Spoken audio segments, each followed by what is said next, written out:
Ce jour d'hier pour la réfoua chez moi, la guérison complète et rapide de Eliaou Ben Simcha. La question de Yosef Chaim. J'aimerais savoir comment on peut attendre sincèrement Mashiach et croire qu'il va venir, puisqu'on voit que les Juifs attendent depuis la destruction du second temple. Donc souvent on se dit pourquoi s'attendrait sur nous quoi. Tous ils l'ont attendu, il n'est pas venu jusque-là. J'ai pas compris la question. Qui va venir ou qui va venir à notre génération? Qui va venir à notre génération. À notre génération. Ok. Ben, la nuance entre ceux qui l'ont entendu depuis 2000 ans et nous, elle est super énorme.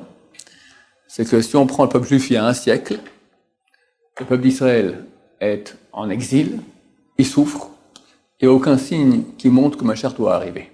C'est vrai qu'il peut arriver à chaque moment, c'est pas compliqué, à chaque jour il a un voix à Navi, il sonne du chauffard, on venait en terre d'Israël et terminé. Donc ils y croyaient. Il n'y avait pas les signes précurseurs écrits. Nous on a vu tous les signes. Premier signe, retour physique des Juifs en terre d'Israël. C'est écrit dans la Torah elle-même, on ne parle pas dans les prophéties. Tu prends un chapitre 36 de Yecheskel, c'est des lignes et des lignes. Vous allez en terre d'Israël, la terre va donner ses fruits de façon abondante, les villes seront rebâties, vous ferez tchouva. Enfin, tout ce que je vais dire maintenant, ça vient principalement de Yecheskel 36. Ça vaut la peine de lire ça, parce que quand tu vois ça, tu as compris qu'on y est. Alors, retour physique. Alors, non seulement dans les prophéties de Yecheskel, mais même dans la Torah écrite. Tu prends Parashat Nitzavim, c'est Dvarim, chapitre 30, c'est marqué que Dieu aura pitié de nous, il nous amènera en terre d'Israël, même qu'on serait au bout du ciel, au bout de la terre, là-bas, Hachem nous ramènera en terre d'Israël. Et tu vois ce qui s'est passé ici en moins d'un siècle. C'est phénoménal. Il n'y avait rien. C'était le désert total. Et t'as un pays, non seulement t'as un pays qui, d'après les prévisions géopolitique, il y a 60 ans, n'avait aucune chance de survie face à 300 millions d'Arabes. On était 3 millions d'Arabes face à 300 millions d'Arabes, on n'avait aucune chance de survie. Les Arabes ont disparu, il n'y a plus aucun qui nous fait la guerre, il n'y a que la Perse aujourd'hui, l'Iran. Mais l'Iran, c'est pas les Arabes. Ils sont musulmans, mais c'est pas arabe. Et puis arabe, ça veut dire Kadhafi, Nasser, l'Égypte, donc la Libye, l'Égypte, l'Arabie Saoudite, la Jordanie, le Liban, pas le Liban du Hezbollah. Hezbollah, c'est chiite, c'est aussi c'est une plateforme iranienne, d'accord? Gaza, c'est une plateforme iranienne. L'Irak, la Syrie, terminé. L'Arabie Saoudite. Ou copain avec nous, ou en paix, ou inoffensif. La Syrie, qui était notre pire ennemi, un miracle. Comment un pays dévasté comme ça, c'est complètement miraculeux. C'est terrible pour eux, d'accord, mais regarde ce qui se passe, c'est anormal. L'Irak, le père Bush, le fils Bush viennent conquérir un pays qui est pas à des milliers de kilomètres, qui nous sauve à nous. Plus d'Irak. Absolument phénoménal, oui. Avec tous les pays maghrébins. Maroc, Algérie, oui. Tout ça. Bon, Maroc, Maroc, ils sont copains avec nous. Ouais. L'Algérie, ils sont inoffensifs. D'accord? Qu'est-ce qu'il reste? Tunisie, ils sont plus ou moins copains avec nous, ça va aussi. Ouais, c'est bon. Ils n'ont jamais été trop méchants. D'accord? Donc, ce peuple, cette terre-là, non seulement elle survit, mais aujourd'hui, elle a une économie florissante. On vient de découvrir il y a une année des nappes de gaz extraordinaires, des millions de cubes de gaz. Une high-tech, on est les meilleurs en high-tech presque dans le monde entier. Avec l'Amérique, d'accord, on est dans les premiers, c'est extraordinaire. En rien de temps, Il faut comprendre ce qui se passe. Un pays qui est béni, tu vois ça. Deuxième prophétie, la terre va donner ses fruits de façon abondante. C'est un désert ici. C'est le seul pays au monde où la verdure gagne du terrain sur le désert. Les agronomes israéliens sont envoyés dans le monde entier. Dans le monde entier. Parce que les gens comprennent qu'on a réussi à faire un miracle agricole israélien. C'est écrit dans le texte, aussi dans Dvarim, dans la Torah, et Dieu vous rendra florissant plus que vos pères. Et c'est dans la Gemara traité Sanhedrin, page 98a, à dire Rabbi Abba, tu n'as pas de signe de la fin plus clair que celui-ci, à savoir que la terre d'Israël va donner ses fruits de façon abondante. Là, c'est-à-dire que Mashiach, il arrive. On y est. Il n'y avait pas ça il y a un siècle. Ok, donc retour physique des Juifs en terre d'Israël. Les fruits, la terre qui donne ses fruits. Troisième, de l'asthme, pas de l'asthme, en tout cas, pas de l'isthme non plus, d'accord? La tchouva. On n'a pas connu de mouvement de tchouva aussi grand depuis que le monde existe. Et une seule fois, il y a eu, sous Achashverosh, Haman, d'accord? Haman décide de tuer tous les Juifs, ils font tchouva pendant 3 jours, tout le monde jeûne, on fait tchouva totale. Ok, mais c'est sous la force. Ici, c'est anormal. Des garçons, des filles qui étaient à perpète les oies, d'accord, je ne sais pas si on dit ça en bon français, complètement dans les choux. Ils reviennent, ils font tchouva. Un type maintenant au téléphone, il m'a dit, j'ai un copain à moi, d'accord, il était avec une goya, loin de tous les tatouages. Je lui dis, ça me manque un peu la synagogue. T'as raison, viens, on va à la synagogue. Il dit, moi je suis resté un nul, lui maintenant il donne des cours de Torah. Tout va total. Mais c'est des cas parmi des millions, dans tous les pays du monde. C'était encore, on est la France, Israël, l'Amérique, la France, Israël, Russie, Argentine, en Inde. Il y a un organisme israélien, un séminaire, je crois que toutes les semaines il y a un séminaire en Inde, pour tous les Israéliens qui vont là-bas. Anormal. Les plus grands acteurs israéliens, les plus grands chanteurs et chanteuses israéliens, tout va l'un après l'autre. Les pilotes d'avion israéliens, tout va tac, tac, tac, un après l'autre. Anormal. Donc ils n'ont pas vécu ça. De plus, la Shoah. C'est écrit qu'avant que Mashiach vienne, il y aura un malheur qu'il n'y aura pas eu comme il n'y aura jamais eu durant toute l'histoire. On l'a eu. On ne peut pas imaginer une chose qui soit pire que la Shoah. Donc on l'a eu. Ensuite, le monde de la Torah, qui est parti en exil, est revenu en terre d'Israël. Parce que tu peux avoir un retour physique des Juifs en terre d'Israël, mais la Torah reste à l'extérieur. Parce que c'était quand même une alia, que le mouvement sioniste, il était athée. Tu vois que la Torah maintenant venue en terre d'Israël, les plus grandes yeshivot sont en Israël. Tous les grandes Torahs, il n'y en a aucun à l'extérieur, tous les grandes Torahs sont en Israël. Et quelles yeshivot? Quand on parlait des plus grandes yeshivot en Europe, avant la Seconde Guerre mondiale, Ponovitch, 300 élèves.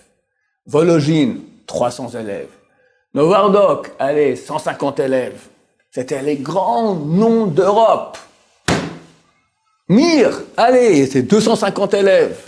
Mir, aujourd'hui, il y a 8, je sais pas, parce que c'était il y a 2 mois, c'était 8, maintenant je sais pas, c'est à 9, d'accord, 8000 élèves, 9000 élèves, 10 000 élèves, il y en a partout. Ponovitch, ils ont créé 2 yeshivot maintenant. Une fait 3 et l'autre aussi 3000, je crois. C'est par milliers. Ça, c'est les grandes yeshivot. Maintenant, des petites yeshivot, mais ça pullule. Ça pullule partout. Ça tchic.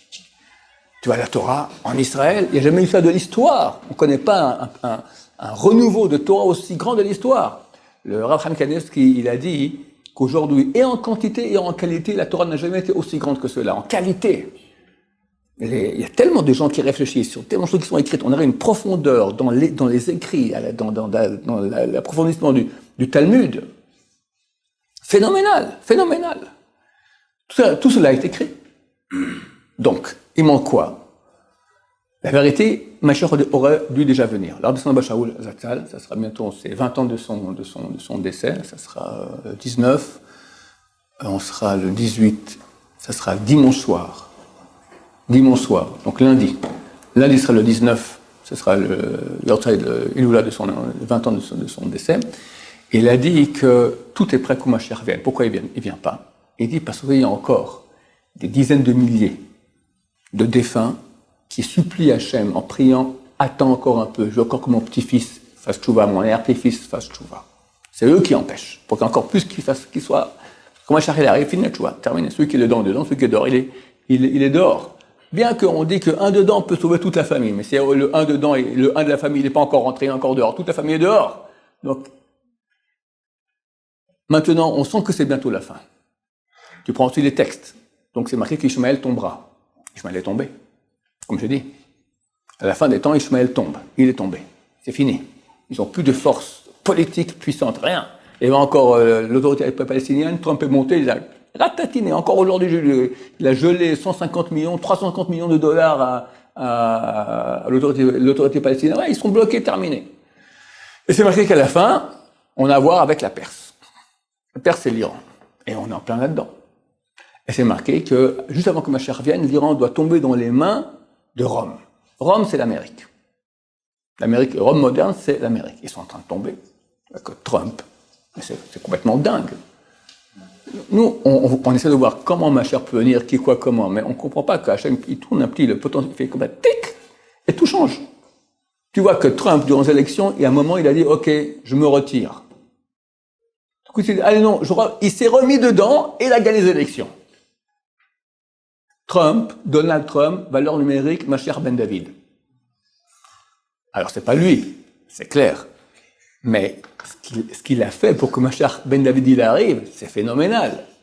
Il a ratatiné les Arabes, il reconnaît Jérusalem comme capitale du peuple juif depuis 3000 ans, et il se bat contre l'Iran, il se bat contre la Corée, il se bat contre le mal, contre le terrorisme, alors que les pays européens, c'est des grands copains du terrorisme, je me permets de le dire, d'accord? Bain de sang à Gaza, d'accord?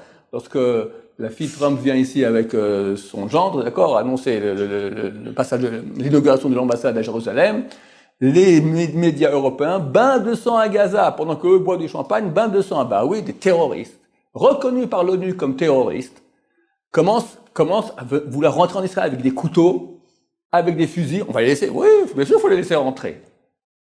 Bien sûr, il faut les laisser rentrer. Bain de sang. Je me suis égaré, là. Oui. De tous les signes annonciateurs qu'on connaît, il n'y en a pas un qui est manquant. Il y a d'autres signes annonciateurs. C'est marqué, il y aura la bagarre dans les couples, la bagarre dans les maisons, la belle-mère contre la belle-fille contre la belle-mère, le fils contre les parents. Explosion de la cellule familiale de tous les côtés. C'est marqué, on recherchera la vérité, elle sera absente. Ça manque. Bien qu'il y a beaucoup de Torah, il y a peu de gens authentiques. Le mensonge, il est partout. Tu vois du mensonge partout, partout, partout. Bain de sang à Gaza. Mensonge. D'accord? C'est des signes. Je vois pas quel signe encore. Je vois pas des signes qui manquent. Mais sur les familles, il n'y a pas ça. Il n'y a pas ça? Peut-être pas la tienne. Il y a énormément. Il y a beaucoup trop. Il y a certainement, de façon générale, il y a un manque de respect de la génération nouvelle par rapport à la génération passée. Un temps, les parents, c'était... On ne disait pas un mot. Aujourd'hui, partout, même dans le monde orthodoxe le plus orthodoxe. Je vous ai dit une fois, le rabbin Abba Shaul, dont le Yortzal sera dans quelques jours, un jour, il vient au shiur, à son cours, et il dit, je suis bouleversé. Quoi qui s'est passé? J'étais invité dans une maison au repas. Et pendant le repas, la fille demande à sa mère, maman, s'il te plaît, ça ne te dérange pas, tu peux me passer le sel? Une fille demande à sa mère de lui passer le sel? Quoi, c'est ta servante? Comment? Qui boude. Qu'est-ce que c'est ces manières? Comment on fait un truc pareil? Vous comprenez où on est? Voilà. Obligation d'après la halakha de se lever, ping, au garde à vous, dès que ton père, ta mère rentrent dans la chambre. Il sort, ta mère, combien de fois il fait le retour cuisine, table à Shabbat? 20 fois? 20 fois. Lever, coucher, lever, coucher, lever, coucher. Je dis ça comme les chiens, d'accord? Lever, coucher, assis, lever, assis, lever. Qui le fait? Obligation de la Torah. De la Torah. Qui le fait? Fini. Fini. Donc bien sûr qu'il y a ça. Et on va couronner le tout. Le Rosh Yeshivat Porat Yosef s'appelle le Rav Moshe Tzadka, un grand Talmid Chacham, dont le père Rabbi Yehuda Tzadka était l'ancien Rosh Yeshivat Porat Yosef, qui est un très bon ami de Rav Ben Abba Shaul. Moshe Tzadka, il a dit, c'est fou. Chaque mot que Rav Ben Abba Shaul disait se réalisait. J'ai jamais vu ça. Chaque mot qu'il disait se réalisait.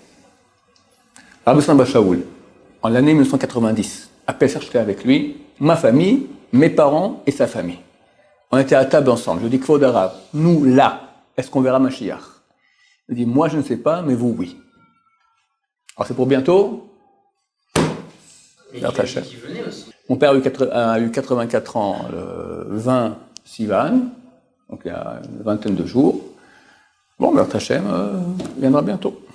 De toute façon, ça a changé depuis, avec toutes les prières des ancêtres, tout ça. Lui, il a peut-être vu une date, et puis elle a changé avec les ancêtres qui ont prié pour leur fils. Pourquoi il a dit que oui? Il a dit, s'il voit qu'il y a encore un doute dans le ciel, je crois que c'est pas qu'il voit le futur, il voit sur nous, il voit sur nos têtes qu'on verra Mashiach. Vous, c'est clair. Il a dit à d'autres gens, un ami à moi, il a dit, au Rav Elbaz, au Rav Eliaou Ben Amou, qui étaient deux élèves du Rav Ben Abba Shaul, il m'a raconté Eliaou Ben Amou, il m'a dit qu'ils étudient la Gemara, tout coup, il leur a dit ouvrez Mashiach. Aucun rapport avec le sujet, ouvrez Mashiach. Après, il continue. Voilà. Pourquoi il leur dit ça? Quel monde est enfin? Où est le rapport? Ils voient. J'ai aucun doute là-dessus. Maintenant, quand ça sera, tu vois qu'on se rapproche sans cesse. J'ai fait un cours dernier, il y a quelques temps, avec Gog ou Magog, il vient du fond du Nord. Je pense que c'est la Russie. C'est le fond du Nord par rapport à Jérusalem, pas le fond plus fond, pas au pôle Nord. Les Esquimaux ne vont pas venir faire la conquête de Jérusalem, je pense. Alors, je me suis toujours dit, comment la Russie peut venir en Israël? Il y avait deux pays super puissants entre eux et nous, la Syrie et l'Irak.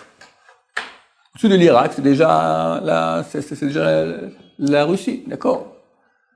Qu'est-ce qu'il a fait Hachem? L'Irak, liquidé par Bush, la Syrie, liquidée par la Syrie. La route, il n'y a rien. La route, elle est libre. C'est un no man's land, il n'y a rien. L'Irak et la Syrie sont deux pays vides. Pourquoi la Russie viendrait en Israël? Ça, c'est un autre sujet. Écoute, tu sais, comme je t'ai dit, il fait comme ça, tac, tout change. C'est pas compliqué. C'est pas compliqué. Je peux te faire des tas de trucs imaginatifs de folie, comme ça. C'est marqué qu'ils viendront. D'accord? Et je vais même le rabbin Sambach, je lui dis, et quand ils viennent, qu'est-ce qu'il faut faire? Il faut fuir vers le sud. Il m'a fait comme ça. Rester à Jérusalem. Et il m'a dit, il y aura, mais sans souffrance de Hachem. Je pense que toute la souffrance de Gog et Magog est déjà passée dans la Shoah. Baruch Adonai, l'olam amen v'amen.